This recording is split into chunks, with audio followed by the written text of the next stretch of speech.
anyone wondering, this wagon is insanely awesome. We are doing a beach birthday party and just packed it up with so much gear, and my 7-year-old is able to pull it.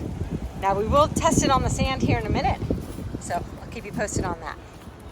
But wow, this saves so many trips to and from the car. We made it to the sand part, and we even just went over kind of a rocky area. It did okay. And now we're gonna pull it on this kind of softer sand. And I'm going backwards right now. My youngest is helping. But yeah, it's pulling just fine. I mean, I'm putting all my weight into it, but we're making it. Best thing ever. And it has that cool lid, so we can turn this into a picnic table for our party.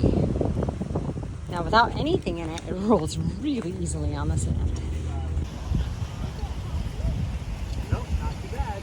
In case you're wondering, yes, you can load your kids in and even go up a massive hill. This wagon is incredible.